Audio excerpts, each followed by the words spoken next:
Hello world, this is a Frugal Millennial, and on this episode of We Love Wednesdays, I'm going to reveal my US stock portfolio.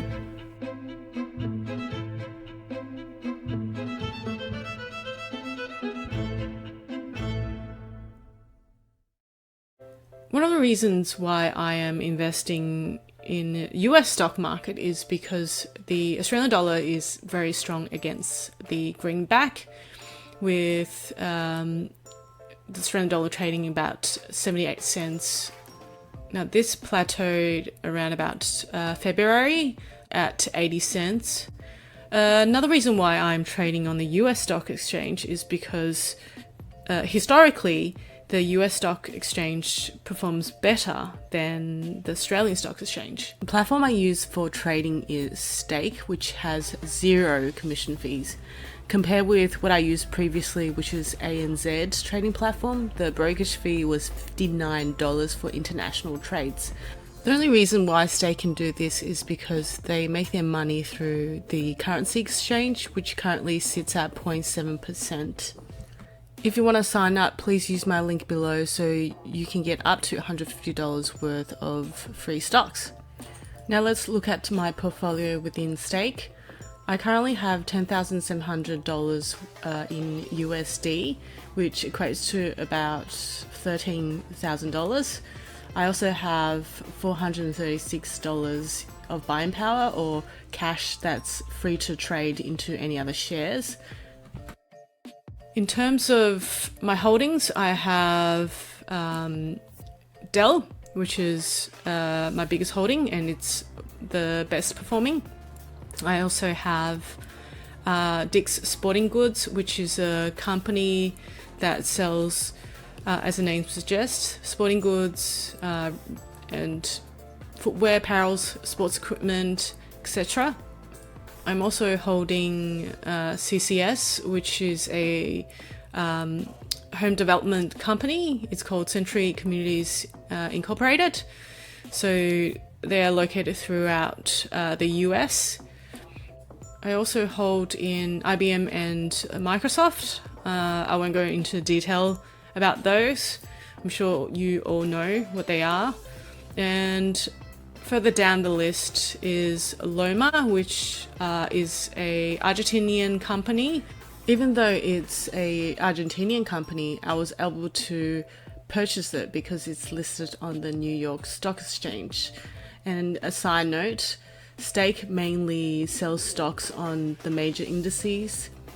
So Loma is a company that specializes in cement and concrete segments. Next on the list is MDC, which is MDC Holdings.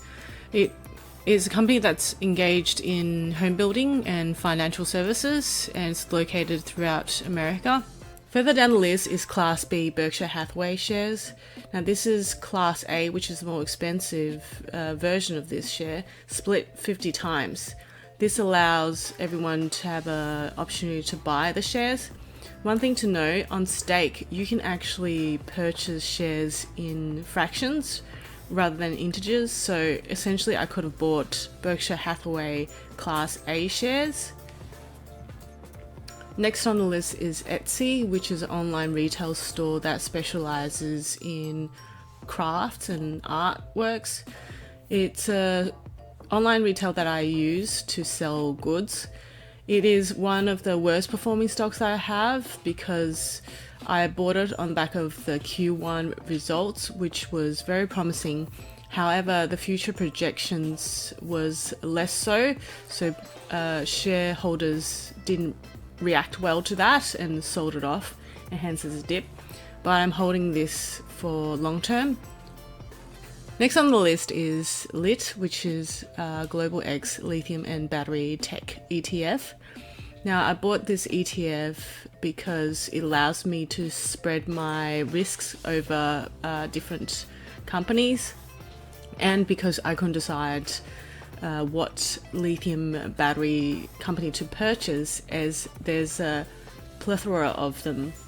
Further down the list I have BDSI, which is BioDelivery Sciences International. It's a company that mainly specializes in painkiller drugs and also delivery of certain drugs to your system.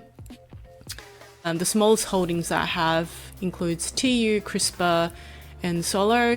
TELUS is a telecommunication company located in Canada. The last two companies, CRISPR and Solo, are my smallest holdings. CRISPR is a therapeutic company that specializes in gene therapy, and previously I've used this technology in my research, and I know this is a trending topic in the biotech world.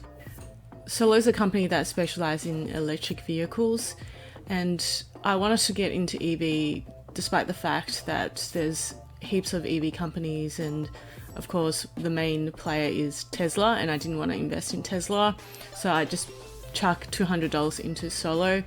So I didn't expect these two to perform that well because their balance sheet was a bit out.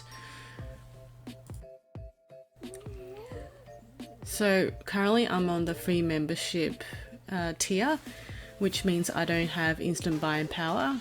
If I was to sell my shares, it would be sitting in an offset account for 2 days before I can use that funds again. You can opt for a higher tier membership of just $9 per month, so it gives you instant buying power. Also, with that membership, you get a better charting system and better view of the financials.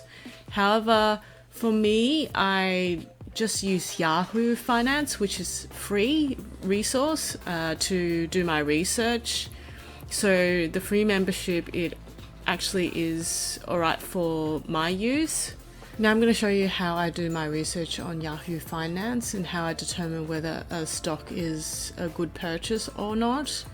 So the stock that I'm interested in is Johnson & Johnson, which is one of the biggest biotech companies in the world. The reason I'm interested in purchasing Johnson & Johnson is because recently it got its vaccine against COVID-19 approved by the FDA. When I was in research, I will see a lot of their papers by their subsidiary group Janssen being published, so you know there's a lot of biologics being researched in the pipeline. Basically, I typed in Johnson & Johnson in the search bar and it popped up this panel, and looking at the summary, you can see that the PE ratio is at 30.1, which some people might think is quite high, but if you compare it to something like Pfizer and AstraZeneca, it's actually on par.